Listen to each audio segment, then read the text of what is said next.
ese concepto de la supremacía de Dios se centra en lo que es la persona de Dios. ¿Ok? Quédense con eso en la mente. La supremacía de Dios se centra en la persona de Dios. Él es supremo, eso está en Dios, es inherente. Ahora, cuando hablamos de la soberanía de Dios, ese concepto se refiere a la autoridad de Dios. Una autoridad activa sobre su creación, sobre sus criaturas y sobre las actividades de todo lo creado, además del derecho de Dios a gobernar y actuar según la voluntad de Él. Una definición de soberanía entonces es que Dios tiene, pueden colocar ahí en sus bosquejos, Dios tiene el control absoluto. Eso es lo que significa que Dios es soberano, que Él tiene el control absoluto sobre todo, todo lo que sucede, tanto en el universo físico como en la historia. Dios tiene el control. Él es un gobernante supremo, es decir, Él está por encima de todo otro gobernante, porque Él decreta y ejecuta sus planes sin oposición y sin ningún tipo de frustración al final. ¿Okay? ¿Cuál es el enfoque de la soberanía de Dios? Así como la supremacía de Dios se enfoca en el ser de Dios, pues la soberanía de Dios se enfoca o se centra en las acciones de Dios, en el obrar de Él, su dominio inmanente sobre todo. Y simplemente para que reforcemos este par de conceptos, piensen en un rey que nació siendo rey. Él es supremo porque ha nacido en esa línea real y su posición es la más alta en el reino. Él es supremo por eso, por esa posición. Ahora, también es soberano porque Él se siente en ese trono y tiene la capacidad de divulgar leyes, dictar leyes, dirigir ejércitos, gobernar a la nación. Es por eso que Él es soberano. Si en algún momento ese rey perdiera su capacidad de razonar, perdiera su mente, Él seguiría siendo supremo, porque tiene la posición, pero ya no soberano, porque no tiene la capacidad de raciocinio para legislar, para gobernar. Dios es supremo, porque Él está en esa posición más alta y Él es soberano, porque Dios nunca dejará de ejercer su autoridad. Hay un cuadrito allí para que puedan ver o podamos dejar más claro este par de conceptos. Tienen a un lado, en la primera columna, los dos conceptos, supremacía y soberanía. Y cada uno en el cuadro de lado se refiere a, en el caso de la supremacía, se refiere a la naturaleza, esa es la palabra que va allí. La supremacía de Dios se refiere a la naturaleza de Dios. ¿Recuerdan? Mencionamos que es ese concepto inherente a Él. ¿Qué implica este concepto en la persona de Dios? Pues implica quién es Dios. Él es el ser más alto, incomparable. ¿Cuál es la respuesta de nosotros a Dios como supremo? Adoración.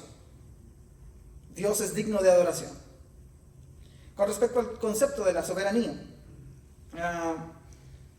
este concepto se refiere al gobierno de Dios.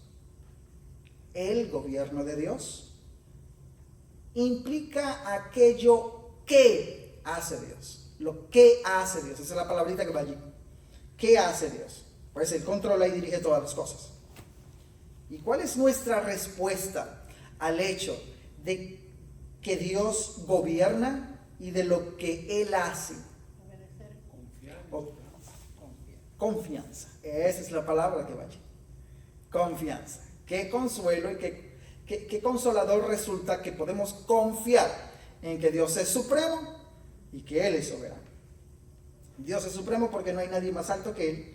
Y Dios es soberano porque Él ejerce esa suprema autoridad sobre toda su creación. Solamente voy a leer dos textos bíblicos rápidamente. Ustedes los tienen allí creo en sus bosquejos. Pero confirman esto que venimos diciendo. Salmo 115, el versículo 3 dice así: nuestro Dios está en los cielos y todo lo que quiso ha hecho. Él es supremo, Él está en los cielos y todo lo que quiere lo hace. Otro texto está en Daniel capítulo 4, en el versículo 35, el conocido pasaje donde ya Nabucodonosor ha sido humillado y entonces debe reconocer, aunque por las malas, la soberanía y el poder absoluto de Dios. Daniel 4:35 dice este pasaje: todos los habitantes de la tierra son considerados como nada, y Él, o sea Dios, Él hace según su voluntad en el ejército del cielo y en los habitantes de la tierra, y no hay quien detenga su mano y le diga: ¿qué haces? No hay nadie, porque Dios es supremo. No hay nadie quien se oponga a eso. Bien, habiendo visto esto a manera de introducción, vamos ahora a entrar en materia. Vamos a ver el tema de la soberanía de Dios. Los que recuerdan, hace un par de semanas nosotros estuvimos viendo la soberanía de Dios en la salvación del hombre, cuando hablamos acerca de la presencia de Dios. Así que nosotros hoy no vamos a centrar nuestra atención en la soberanía de Dios en esa área, porque ya lo vimos. Creo que esa idea quedó clara cuando tocamos el tema de la presencia. Y como el tema de la soberanía de Dios sobre diversas áreas abarca bastante material, vamos a centrar nuestra atención en esta hora viendo la soberanía de Dios en su creación, la soberanía de Dios en la historia, es decir, en los gobiernos del mundo, y la soberanía de Dios en el diario andar, en nosotros como personas individuales, en el diario andar y las diferentes circunstancias difíciles que se le pueden presentar al ser humano en su diario andar. Comencemos entonces viendo en primer lugar la soberanía de Dios en la creación. La soberanía de Dios en esta área afirma que Dios es rey absoluto del universo. Él lo creó y Él lo rige con autoridad y poder ilimitado en todo aquello que ha sido creado. El control de Dios es total sobre el mundo físico, sobre los fenómenos naturales y sobre las leyes universales. Pero centremos nuestra atención en dos aspectos acá dentro de la soberanía de Dios en la creación. Primero veamos a Dios como creador. Ese es el primer punto allí, en el punto A. Creador, como creador. Hablando de la exclusividad del poder de Dios. Dios no solamente creó el universo, sino que Él tiene una absoluta propiedad sobre este universo que Él ha creado. Dios nunca pidió permiso, ni ha pedido permiso, ni consulta con nadie para establecer las leyes o las diferentes, diversas y variadas consideraciones y características y particularidades de su universo. Él ha hecho todo como lo ha querido, como acabamos de ver en Salmo 115. Todo lo que Él quiso ha hecho. Comiencen acompañándome con las lecturas. Salmo 24, versículo 1. ¿Quién lo puede leer? Yo. He aquí que Jehová vacía la tierra y la desnuda, y trastorna su faz, y hace esparcir a sus moradores. Salmo 24:1, ¿esa es la versión del 60? De Jehová es la tierra y su plenitud, el mundo y los que en él habitan. Gracias. No sé, no le... Pero la creación pertenece al Señor y su plenitud, todo lo que está allí. Y los que en él habitan, sí, esos también son de él. Isaías 40, versículos 21 al 23. ¿Alguien lo tiene? Si no, lo leo yo acá. Isaías. No habéis oído, nunca os lo han dicho desde el principio. No habéis sido enseñados desde que la tierra se fundó. Él está sentado sobre el círculo de la tierra, cuyos moradores son como langostas. Él extiende los cielos como una cortina, los despliega como una tienda para morar. Él convierte en nada a los poderosos, y a los que gobiernan la tierra hace como cosa baja. Ustedes no saben, es lo que está preguntando allí el profeta. ¿No saben? ¿Ustedes no han oído esas cosas? ¿No saben ustedes que no hay nadie que haya aconsejado a Dios? ¿A ustedes nadie les ha contado ese tipo de cosas? Dios es soberano sobre la creación que Él ha hecho. Y Él descansa sobre ese círculo de la tierra, hablando poéticamente el profeta. Ahora, en el punto B, en este aspecto de la soberanía de Dios en su creación, Dios no solamente creó el universo y dictó leyes como Él quiso, sino que Dios sigue siendo el protector, aquel que cuida su creación, aquel que vela por ella. Por eso es que en el punto B hemos titulado allí que Dios es un sustentador. O sea, Dios como sustentador y gobernador de su creación. Eso es lo que va allí en el punto B, para los que están llenando su bosquejo. Si van conmigo en el bosquejo, ¿sí? Hay cualquier duda con respecto a eso, siéntanse libres de... no estás explicando. Y aquí aclaramos las cosas. Dios como como sustentador y gobernador. Esta soberanía del Señor sobre su creación garantiza, mis hermanos, garantiza que el universo no funciona por casualidad. Es esa idea de algunos filósofos, algunas posturas incluso religiosas, que pretenden decir de Dios que Él hizo todo lo que podemos ver al día de hoy, todo el universo creado, y lo dejó a su suerte, no es bíblica. Eso no es conforme a la enseñanza bíblica. El cuidado y el control constante de Dios es proclamado en las Escrituras. El Señor gobierna sobre las fuerzas más grandes, pero también sobre los detalles más pequeños. ¿Quién me ayuda con un par de pasajes bíblicos? Hebreos 1, versículo 3. Y Job... mentira. Solo Hebreos 1 y 3. El cual, siendo el resplandor de su gloria y la imagen misma de su sustancia, y quien sustenta todas las cosas con la palabra de su poder, habiendo efectuado la purificación de nuestros pecados por medio de sí mismo, se sentó a la diestra de la majestad en las alturas. ¿Escucharon eso que el Señor hace? El Señor sustenta, no dice algunas cosas, todas las cosas con la palabra de su poder.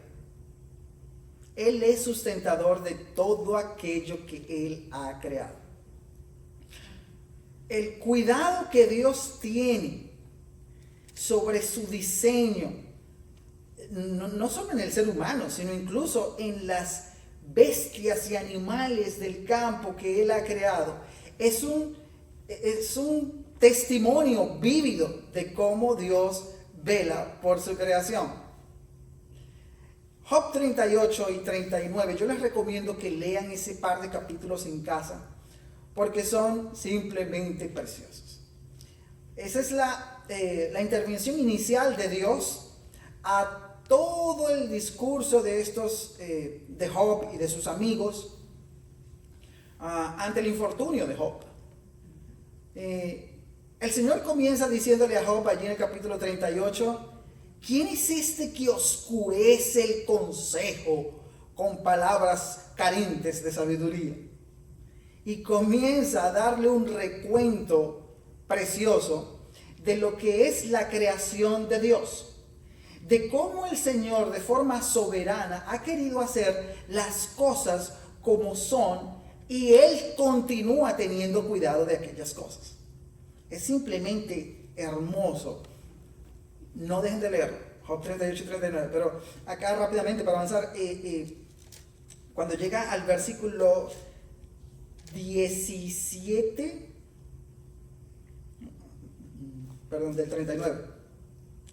En el 39, el Señor va a hacer una comparación, confrontando a Job. Él va a tomar dos animales de la creación para que Job los compare y pueda de alguna manera explicar por qué Dios quiso hacer a un animal de esa manera y lo preserva de esa manera y al otro de otra muy distinta. Dios va a tomar al avestruz y al caballo para que Job se pregunte por qué son así, por qué funcionan así y por qué no cambian en el transcurso de la historia de la creación. Se los leo rápidamente. Diste tú, versículo Job 39:13. ¿Diste tú hermosas alas al pavo real o alas y plumas al avestruz? Y hablando del avestruz va a decir el versículo 14. Ese avestruz desampara en la tierra sus huevos y sobre el polvo los calienta. Olvida que el pie los puede pisar y que puede quebrarlos la bestia del campo. Se endurece para con sus hijos como si no fuesen suyos, no temiendo que su trabajo haya sido en vano, porque le privó Dios de sabiduría y no le dio inteligencia. Dios quiso y sigue queriendo que el avestruz manifieste una carencia de cuidado de sus propias crías. Y eso sigue siendo así. Sin embargo, ese mismo avestruz lo hizo muy veloz, mucho más veloz que los caballos. Dice el versículo 18 que ese avestruz se levanta en alto y se burla del caballo y de su jinete. No hay animal terrestre más rápido en el mundo que el avestruz en campo abierto. Dicen que pueden alcanzar velocidades hasta de 70 kilómetros por hora, 43 millas por hora. El que más se le acerca es este caballo. Y es de quien va a hablar ahora el Dios acá en el capítulo 39. Dice, versículo 19: ¿diste tú al caballo la fuerza? ¿Vestiste tú su cuello de crines ondulantes? ¿Le intimidarás tú como a la langosta? El resoplido de su nariz es formidable. Él escarba la tierra, se alegra en su fuerza, sale al encuentro de las armas. El caballo es un animal que está insolentemente dispuesto para la batalla. Esa es la idea allí de que él escarba la tierra. Él está insistentemente entusiasmado con la idea de salir a la batalla. Es un animal valiente. Y Dios continúa preservando ese animal de esa forma. Y las preguntas son para que Job entre en reflexión y él pueda entonces ubicarse y considerar si él ciertamente está en condición de entrar en debate con Dios. Pero ese par de pasajes lo que nos muestran es eso, cómo Dios describe el control sobre su creación, sobre los animales, y va a continuar hablando acerca de cómo Dios controla sobre el mar, la lluvia, los relámpagos, la vida salvaje, demostrando un dominio absoluto sobre la naturaleza. Debemos avanzar. Un segundo punto, la soberanía de Dios en la historia y los gobiernos humanos. En esta área aborda cómo Dios ejerce control sobre el curso de la historia, sobre toda estructura de poder, sobre todo tipo de gobierno, a pesar de la aparente autonomía que algunos gobiernos o gobernantes presumen tener. Si yo les preguntase en esta hora un texto que se les venga a la mente que hable de cómo es Dios quien confiere esa autoridad a todo aquel en posición de liderazgo, ¿qué texto se les vendría a la mente? Ok, ¿dónde está esa verdad? Hay una más fácil.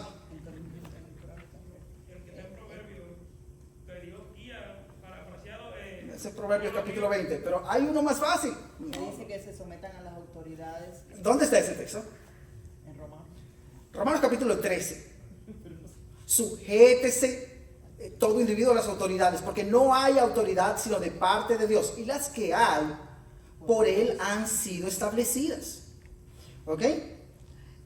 El establecimiento y la remoción de la autoridad están sustentadas en Dios, están en Dios. Dios es la fuente última de toda autoridad, pues Él determina quién sube, quién baja del poder, por cuánto tiempo un gobernante puede estar en el poder.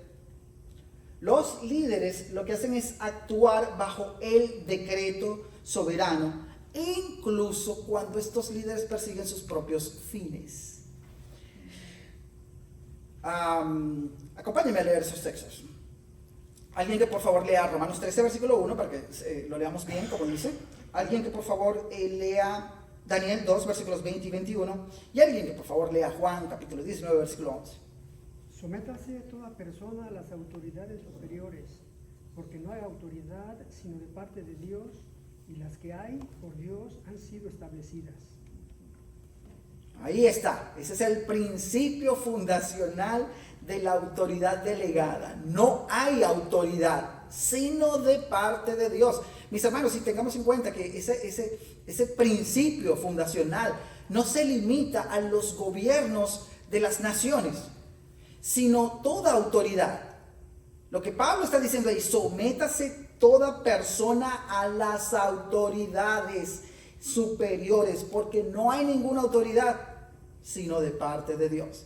Es decir, nosotros acá, como individuos civiles, debemos sujetarnos a todo tipo de autoridad al salir afuera. Incluso las autoridades de la iglesia, nosotros debemos sujetarnos a nuestros pastores, a los diáconos. Al salir a la calle debemos sujetarnos a las autoridades establecidas por la ciudad, a los policías. Así funciona ese principio fundacional.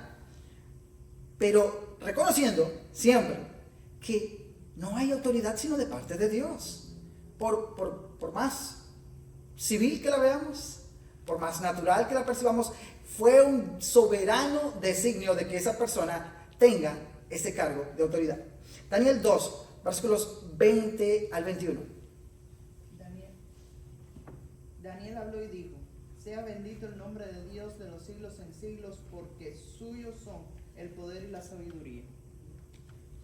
19, 20 y 21.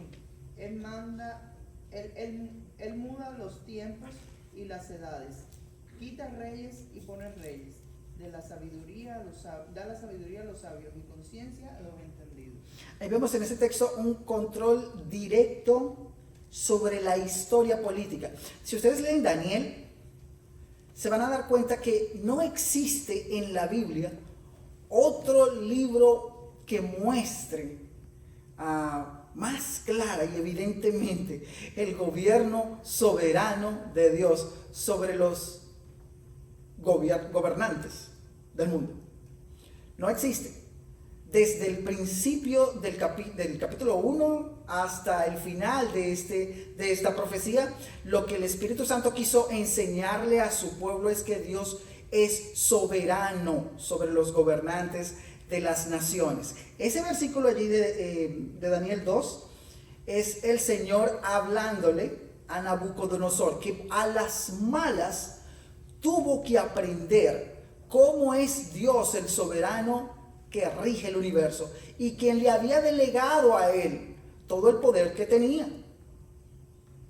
En el capítulo 4, cuando ya el Señor ha impuesto esta locura sobre Nabucodonosor, que ya le quitó la razón después de la exhortación de Daniel, termina diciendo Nabucodonosor allí en el capítulo 4, versículo 34, mas al fin del tiempo yo, Nabucodonosor, alcé mis ojos al cielo y mi razón me fue devuelta y bendí al Altísimo y alabé y glorifiqué al que vive para siempre, cuyo dominio es sempiterno y su reino por todas las edades. Aprendió la lección Nabucodonosor. Dios es el gobernante sempiterno, el que tiene dominio para siempre. Nabucodonosor tuvo que aprender que cuando Dios quisiera, le quitaba todo aquello que Dios le había concedido. Porque se lo viene diciendo desde el capítulo 1. En el capítulo 1 de Daniel, en el versículo, el versículo 2, el Señor entregó en sus manos, ¿en manos de quién? En manos de Nabucodonosor. ¿A quién entregó en sus manos? A Joacim, el rey de Judá. Fue la voluntad de Dios, fue la soberana decisión de Dios que Nabucodonosor se impusiera sobre todo el mundo conocido hasta ese momento. Hay un pasaje que no podemos dejar de mencionar cuando hablamos de la soberanía de Dios en los gobiernos, y es Juan 19, versículo 11. ¿Alguien la tiene? Por favor. Ninguna autoridad tendrías contra mí, si no te fuese dada de arriba, contando que de aquí me ha entregado mayor pecado que él.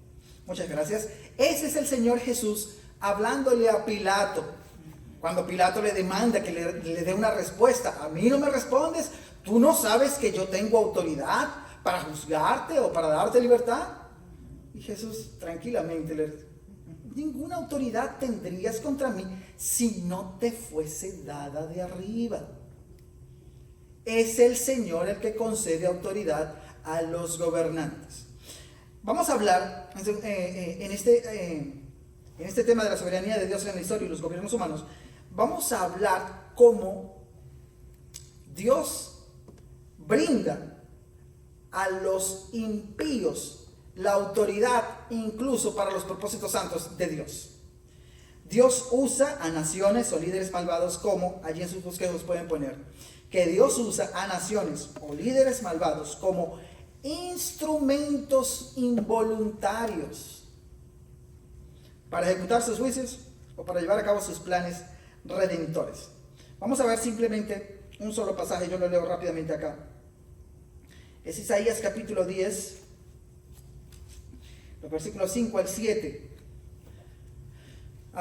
Esta profecía es contra el reino del norte, el reino de Israel, las 10 tribus del norte. Y básicamente lo que el Señor está diciendo, viene anunciándole a Israel, es cómo va a hacer de Asiria un instrumento para brindar juicio a Israel. Dice Isaías 10, versículos 5 al 7, dice así: oh Asiria, hablándole a la nación que invadiría Israel. Oh Asiria, vara y báculo de mi furor, en su mano he puesto mi ira para castigar a Israel.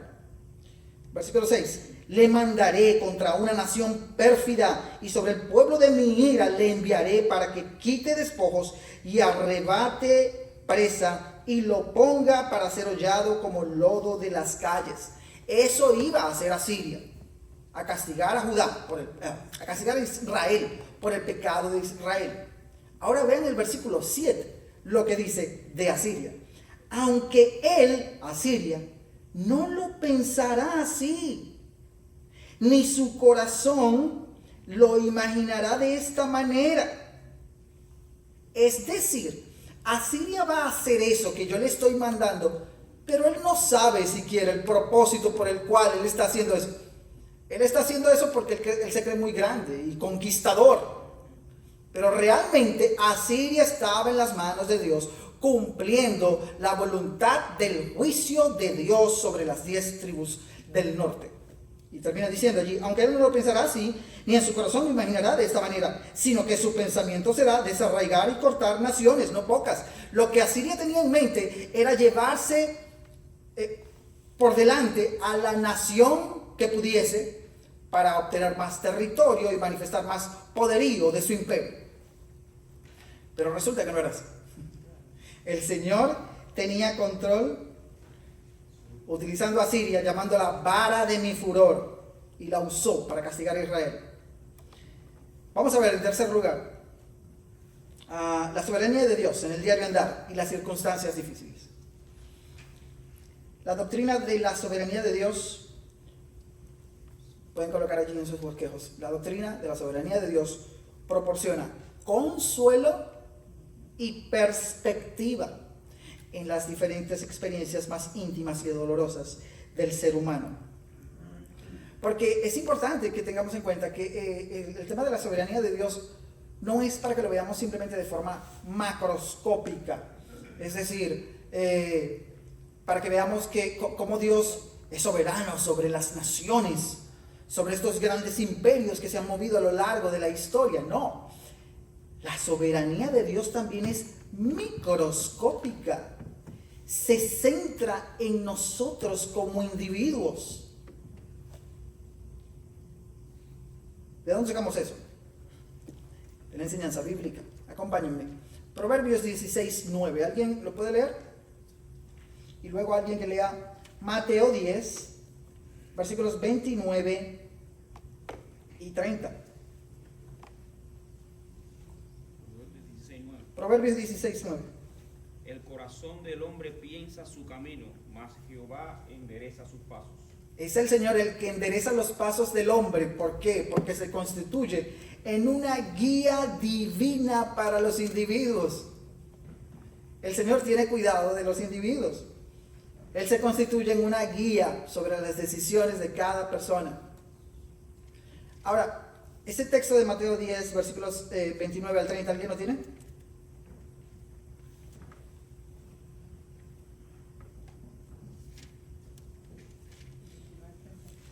Dice, Ese- no se venden dos pajarillos por un cuarto. Con todo, ni uno de ellos cae a tierra sin vuestro Padre. Pues aún vuestros caballos están todos contados. Y el 31, perdón, no coloqué allí que leía. Lee el 31, mi hermana, por favor. Así que no temáis, mas valéis vosotros que muchos pajarillos. Es decir, muchas gracias. El Señor tiene un cuidado de las aves del cielo y que no cae una sola de ellas a la tierra sin que Dios tenga un control de eso, sin que Dios esté al tanto de eso. Y entonces ahora el Señor invita a la audiencia a que reflexionen. Si eso es así con las aves del cielo, amigos, ustedes valen mucho más que las aves del cielo. Por supuesto que Dios tendrá mucho mayor cuidado de ustedes. Hasta allí llega el alcance de la soberanía de Dios. Ahora, la soberanía de Dios en el sufrimiento, en las circunstancias difíciles de los individuos. Y este punto es el más crucial en este tema. Y aquí vamos a invertir la mayor parte del tiempo. De antemano, mis hermanos, creer en la soberanía de Dios en el sufrimiento de ninguna manera significa que Dios es el autor del mal. ¿Ok? Eso lo establecemos de antemano. Lo que significa este punto es que Dios permite, delimita y redime el mal para un propósito mayor. Pueden colocarlo allí en sus bosquejos, esas tres palabritas. Dios permite, delimita y redime el mal para un propósito mayor. Es una pena que Job no se haya mantenido en su actitud inicial cuando comenzó todo su sufrimiento. Pero como alguien ha dicho, no es fácil aguantar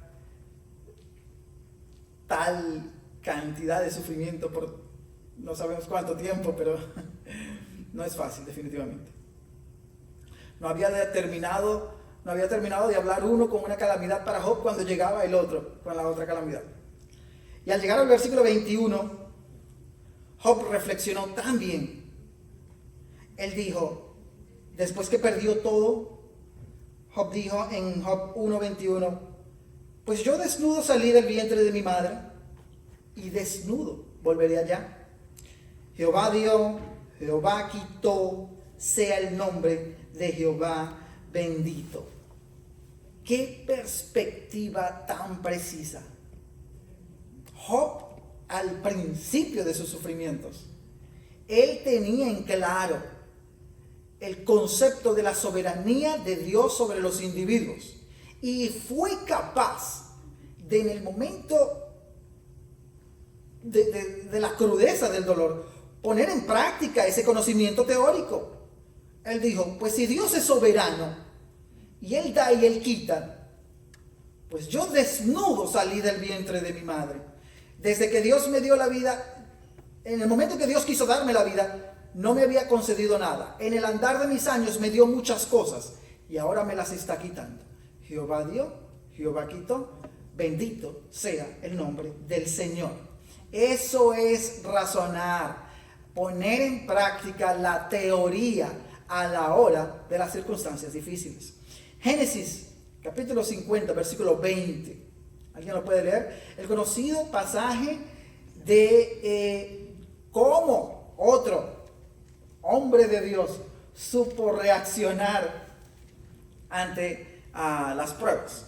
¿Alguien lo puede leer? Génesis 50, 20.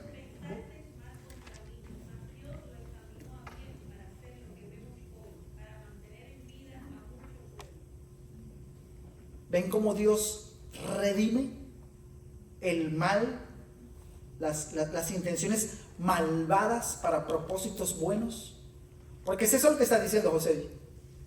Ustedes pensaron mal contra mí, mas Dios en su poder inigualable, incomparable, en su supremacía y en su soberanía, lo encaminó a bien.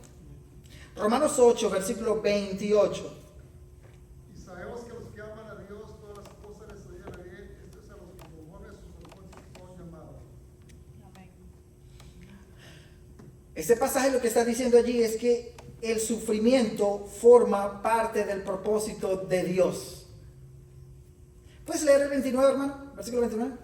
Porque los que antes conoció también los precisó para que fuesen hechos conforme a la imagen de su Hijo, para que Él sea el primogénito entre muchos hermanos. Para que fuesen hechos conforme a la imagen de su Hijo. Ese es el propósito. Todas las cosas nos ayudan a bien. ¿Por qué? Porque el propósito último de Dios con nosotros es hacernos semejantes al Señor Jesucristo. Y el Señor, que todo lo sabe, y si Él entiende que son las circunstancias difíciles las que moldearán nuestro carácter de una manera más eficaz para que nosotros nos parezcamos más al Señor Jesús, va a utilizar las circunstancias difíciles para tal hecho. Antes de finalizar este tema, vamos a ver si nuestro Señor, siendo Dios, nos deja ver de alguna manera este atributo exclusivo de la deidad, la soberanía de nuestro Señor Jesucristo, la soberanía de Dios en la persona de nuestro Señor Jesucristo. Si Él es Dios, este atributo debe manifestarse de manera única y completa en Él, que es Dios hombre. Nosotros hasta ahora hemos visto cómo la soberanía de Dios significa que eso es ejercer el control y la autoridad absoluta, un dominio total, un control total sobre toda la creación, sobre toda la historia. Y en Jesús nosotros vemos esta soberanía en su naturaleza divina, pero también en su obra redentora. Podemos ver entonces, comencemos viendo allí la soberanía en la persona del Señor Jesucristo.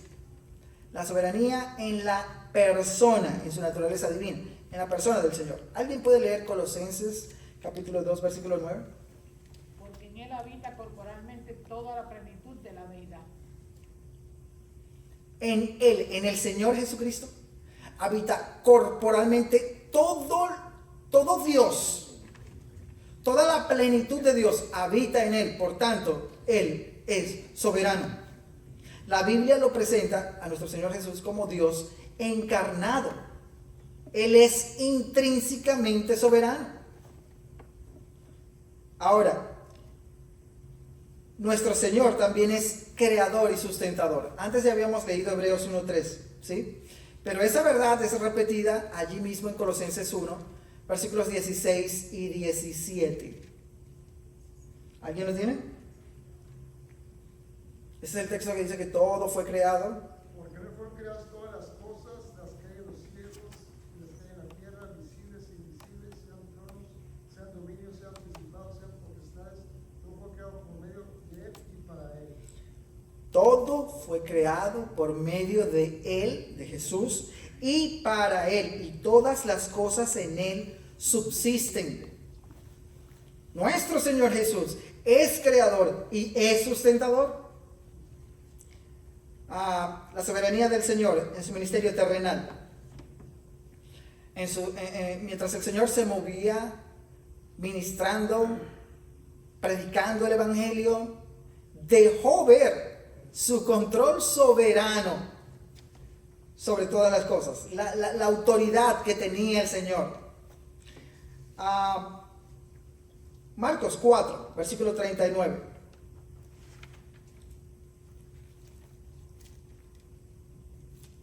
En Marcos 4, versículo 39, el Señor se levanta y dice que reprende al viento y dijo al mar: calla, enmudece.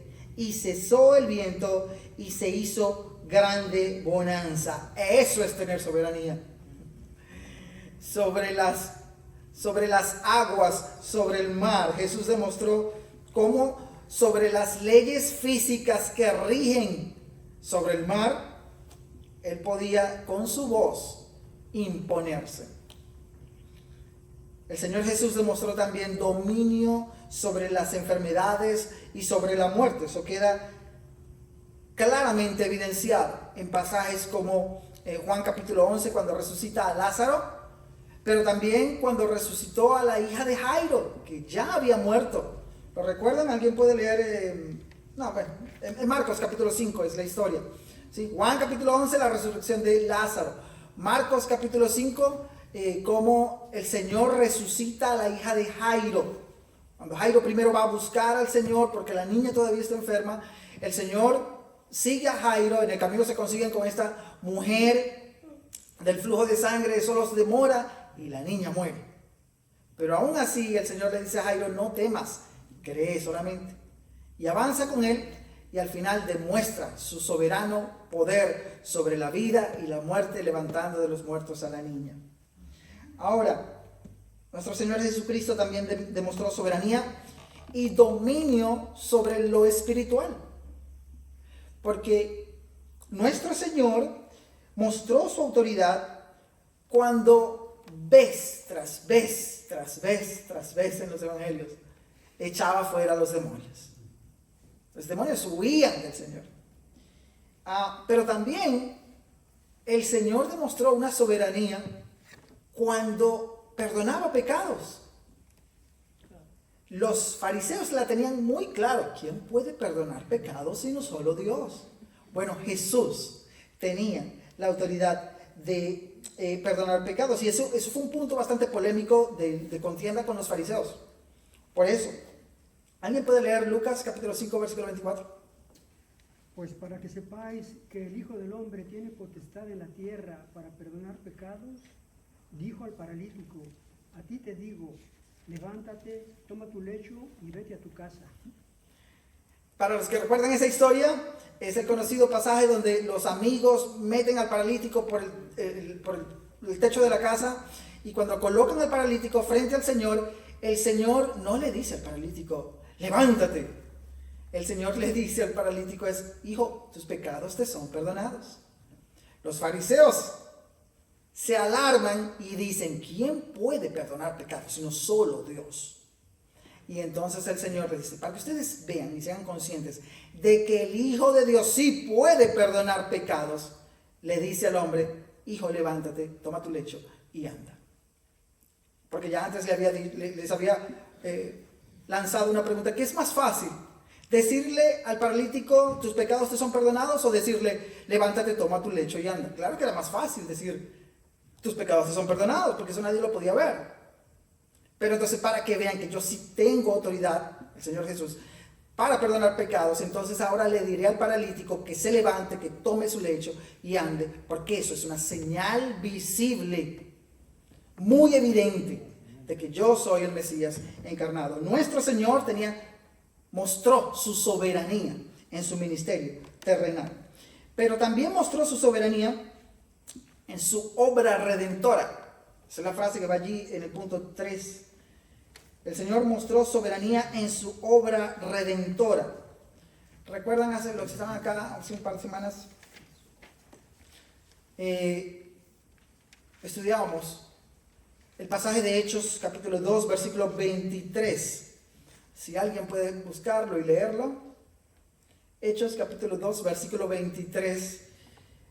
A este, entregado por el determinado consejo y anticipado conocimiento de Dios, prendisteis y matasteis por mano de inicuos, crucificándole. Gracias, mi hermano. La cruz humanamente pareció una derrota. O ¿Se acuerdan de los discípulos en el camino de Emaús? Ellos iban tristes. Cuando el Señor se les coloca al lado, les pregunta, ven, ¿y por qué ustedes van así? ¿Eres tú el único forastero por acá que no ha oído las noticias de estos días? Nosotros creíamos que Él era el que libertaría a Israel. La crucifixión parecía una derrota, humanamente hablando. Pero lo que ese texto de Hechos 2, versículo 23 dice, que el Señor Jesús fue entregado por el determinado consejo y anticipado conocimiento de Dios. La salvación no es un accidente, sino un acto soberano de rescate.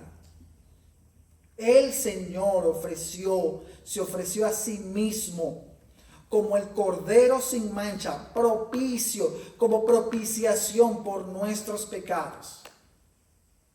Cuando Jesús está orando al Padre, le dice, pase de mí esta copa si es posible, pero hágase tu voluntad, y no la mía. Exactamente. Reconoce la soberanía de Dios sobre él. Amén. Y luego de la muerte del Señor, la resurrección es otra evidencia de la soberanía de Dios en ese plan redentor. Porque al resucitar el Señor Jesucristo, Él demostró su soberanía sobre ese postrer enemigo a vencer, que es la muerte. Nosotros, creo que es la semana pasada que estuvimos leyendo, resaltando ese pasaje de 1 Corintios capítulo 15, que dice cómo cuando esto corruptible se haya vestido de incorrupción y lo mortal se haya vestido de inmortalidad, entonces se cumplirá la palabra que está escrita: sorbida es la muerte en victoria. ¿Dónde está, oh muerte, tu aguijón? ¿Dónde, oh sepulcro, tu victoria? El Señor Jesús el Señor Jesús resalta con este canto sobre la muerte, porque la resurrección de Jesús es la victoria, es un cumplimiento profético que anula, que traga, que absorbe la muerte, y ese aguijón de la muerte, que era el pecado, fue quitado por el sacrificio de nuestro Señor Jesucristo en la cruz. Así que la resurrección del Señor confirma ese pago, confirma como que ese pago fue aceptado y que el poder condenatorio del pecado se ha roto. La crucifixión no fue un asesinato fortuito.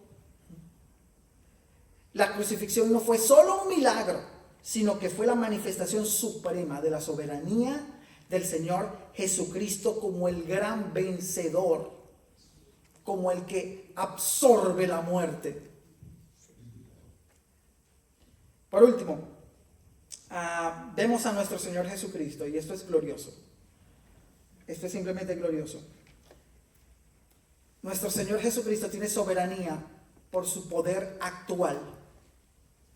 Vemos la soberanía del Señor Jesús en su posición actual. Esa es la frase que va allí en el último punto. La soberanía del Señor Jesucristo en su posición actual. Después que el Señor Jesucristo resucita y Él le da la gran comisión a los discípulos, ¿qué les dice? Antes de eso. Enseñándole todo. No. Más fuerte, por favor. Potestad. Toda potestad me es dada en el cielo y en la tierra. Nuestro Señor ejerce la supremacía como cabeza suprema de su iglesia, porque Él la gobierna y Él la dirige. Y Juan se encargó en Apocalipsis de resaltar eso bastante marcadamente. En Juan capítulo 1, versículo 5, Juan está dirigiendo el saludo a las iglesias y él les dice: yo soy Juan, a las 7 iglesias que están en Asia, gracia y paz de vosotros, de los 7 espíritus. Y dice entonces el versículo 5, y de Jesucristo. Y vean qué fue lo primero que se le cruzó a Juan en la mente decir de nuestro Señor Jesucristo. Dice: de Jesucristo, quien es el testigo fiel, el primogénito de los muertos y el soberano de los reyes de la tierra. Mis hermanos, nosotros podemos ver al día de hoy, piensa en cualquier gobernante del mundo ahora mismo, y los podemos ver muy sólidos en su posición y muy cómodos, ejerciendo autoridad y dominio. Pero ya aprendimos de Romanos 13, versículo 1, que no hay autoridad sino de parte de Dios. Y además de eso, nuestro Señor Jesucristo, Él es el auténtico y genuino soberano sobre todos los reyes de la tierra, sobre todos los gobernantes. Ahora mismo nuestro Señor Jesús ejerce su soberanía. Un último verso allí en Apocalipsis capítulo 19 versículo 16, si alguien lo puede leer. Apocalipsis 19, 16. No, si no lo leo yo. Y en su vestidura y en su muslo tiene escrito este nombre: Rey de Reyes y Señor de Señores. Amén. La misma verdad. ¿Hay reyes? Sí los hay. Pero nuestro Señor es rey de todos esos reyes.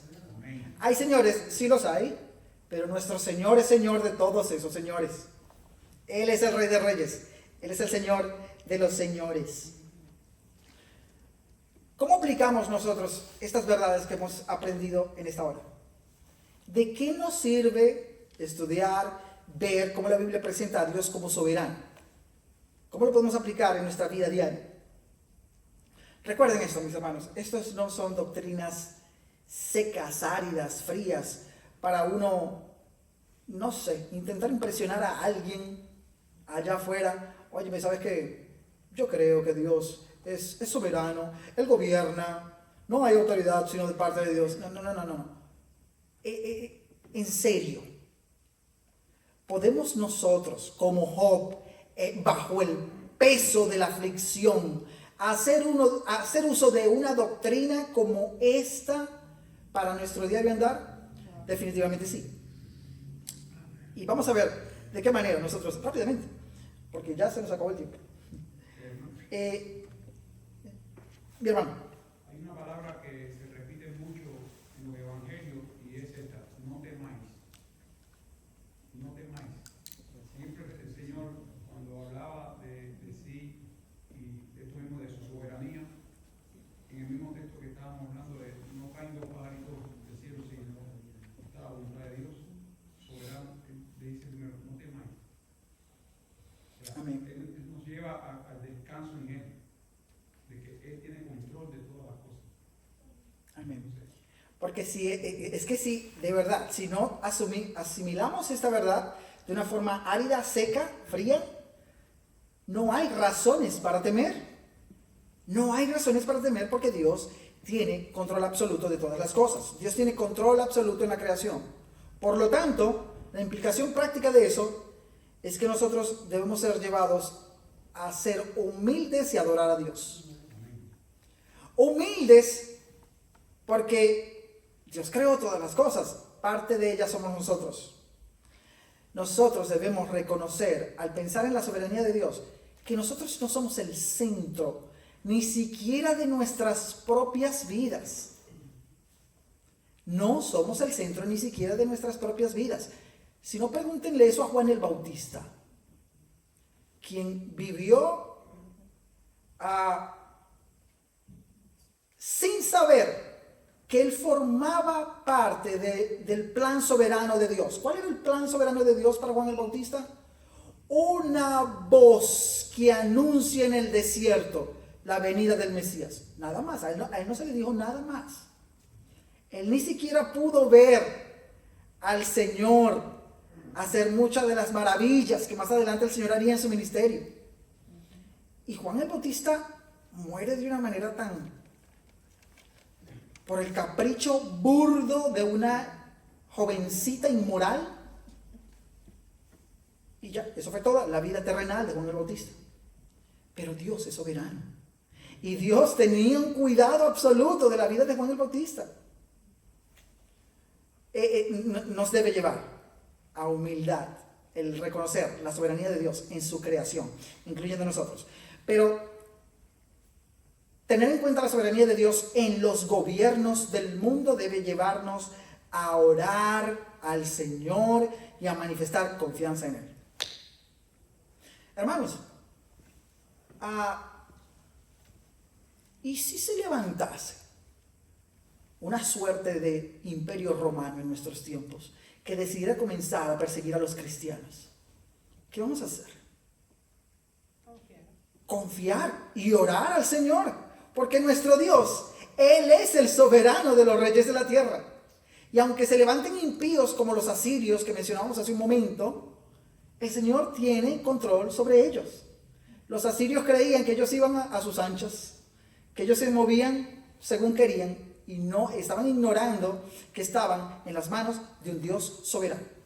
Así que tener en cuenta esta doctrina para con los gobiernos del mundo debe movernos a orar al Señor, a rogar al Señor que nos guarde de la mano de los gobernantes, sean buenos o malos, pero también a confiar y a descansar en Él. Y por último, tener en cuenta esta doctrina en nuestras vidas, en el diario andar, en el sufrimiento en medio de este mundo terrenal, debe llevarnos a tener paz, mis hermanos, a tener paz y rendición. Es decir, como decía un hermano que conocí hace un tiempo, abandonarnos en el Señor, descansar en Él.